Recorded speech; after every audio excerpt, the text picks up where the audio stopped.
All right, guys, so I have a lot of questions about the different linear blocks, whether it's the rigid, whether it's the semi-flex or the ultra-flex, and then obviously each size of each category. So it's a little confusing when it comes to how many options there are and when to use what.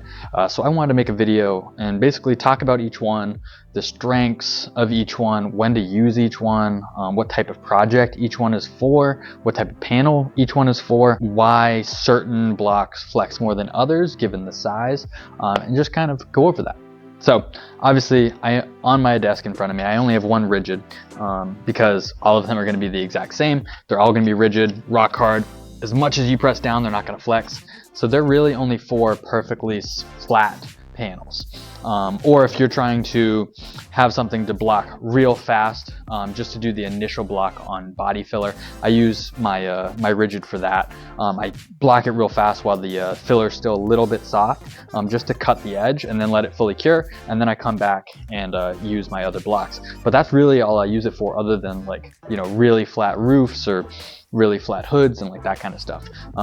Rigids are a lot more rare for me to use personally, in at least the projects that I personally use, compared to the Ultraflex and the Flex. So this video is mostly going to discuss the Flex, the Semi-Flex, and then the Ultraflex, because all sizes of the rigid are going to do the exact same thing. They're not going to flex, they're only for really flat panels. So let me put this down here. So I figure what we'll do, we'll go from smaller to bigger.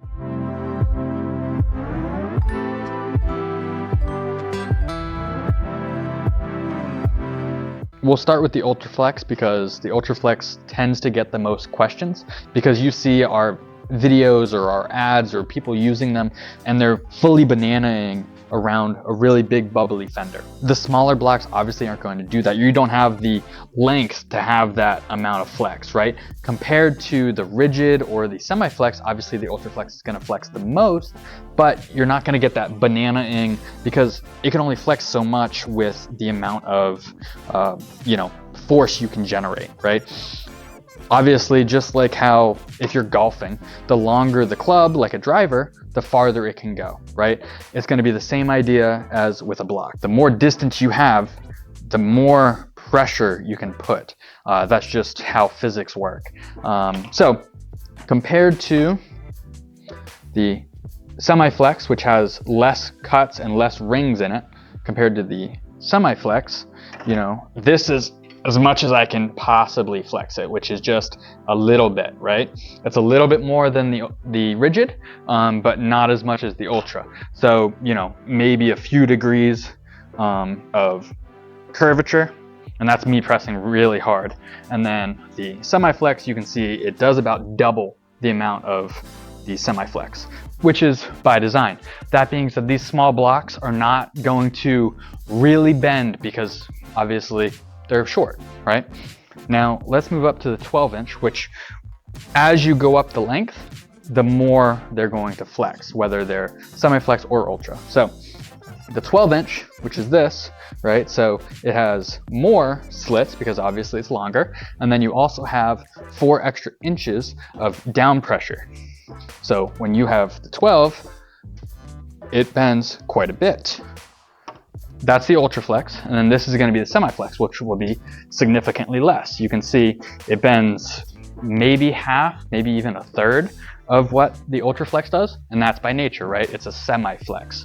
And then going on up, this is the 18, which is going to flex a lot more than the 12-inch.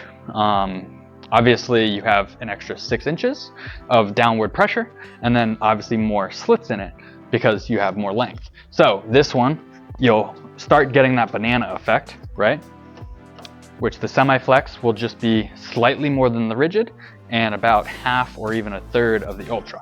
So this is going to be full flex of the Ultraflex, which of course, when you're doing downward pressure on a project, you're going to be able to get a little bit more flex out of it, just out of nature, because you're not trying to flex it around yourself, you're going around a hard surface. People ask why the Ultraflexes and the Semi-Flexes even exist, right? You're trying to get something flat. panels are rounded, right? So yes, you're trying to get your bodywork flat, meaning no low spots, no high spots, but you're not trying to block something flat, right? That's how you get messed up, you know, edges and body lines and that kind of stuff. So like these will help kind of get up and over, because like obviously if something's like this, yes, you might want to go like this once or twice just to get the initial, but usually you're going to go up and around on it, which will help kind of make it a smoother transition. Like those videos that we show flexing over that big panel, it's for that initial cut. You don't want to be blocking like that over a big thing, because that's not how a curved surface does, right? So that'll be the initial block, and then you'll kind of work it in a cross X pattern, just like how you do normal blocks, but with that extra flex, as you go up and over it, it kind of, you can, rather than just straight, you're able to kind of work it, which gives you that rounded surface, while cutting it completely smooth because of the hard base, which that comes back to my other thing.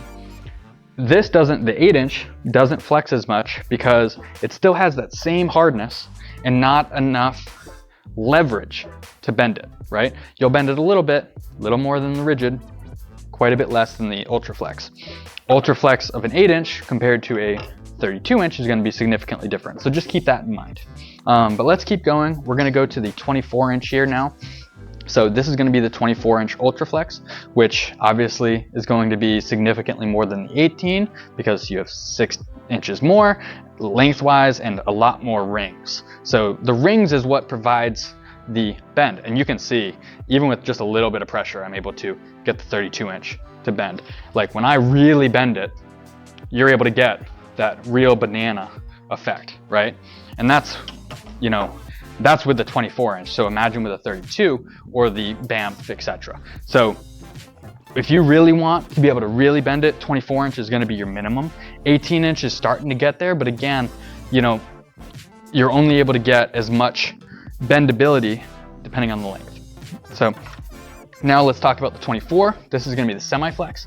So just a little bit of pressure, right? You get a slight curve, and then full pressure, you get about half of the amount of bendage as the Ultraflex, which again, compared to the rigid version, which is completely straight and you can't bend it literally at all, because not only are you getting the rigidity of the base, you're also getting the rigidity of the handles, or the tube, right? So now let's talk about the big boy, which is going to be the 32-inch. I don't have a Banff here in the shop, which will be, I think it's 48 inches. I'm not really sure, but it's exponential from the 32 to the 48, just like it's exponential from the 8 to the 12, the 12 to the 18, the 18 to the 24, and 24 to the 32. So I don't think it's necessarily in this video, because honestly, most people aren't going to get the Banff unless you have huge projects. But honestly, up to the 32 is really the max anyways. I've only used the Banff like on like 1 or 2 projects. So the 32, as you can see, even with a little bit of pressure, and this is me barely flexing it, you're able to get more flex than the 24-inch. So with a ton of pressure, you're able to, and this is me not even fully doing it, you're able to get a lot more. So in those videos, this is more what people are using on those really curved, you know, fenders like the Volkswagen ones, right? But as I was saying, this is more how you're going to block, right? So you'll have a slight curve, but not a ton, right? The only time you're really gonna do this is for that initial cut, just to cut the top, if you have bodywork or whatever, but you're not gonna block significantly like this, right? It's just gonna help get you that with a lot less pressure, and then obviously you're able to cut a lot bigger of an area. So compared to the Ultraflex, the 32-inch semi-flex, you know, this is just a little bit of pressure, and then this is full pressure.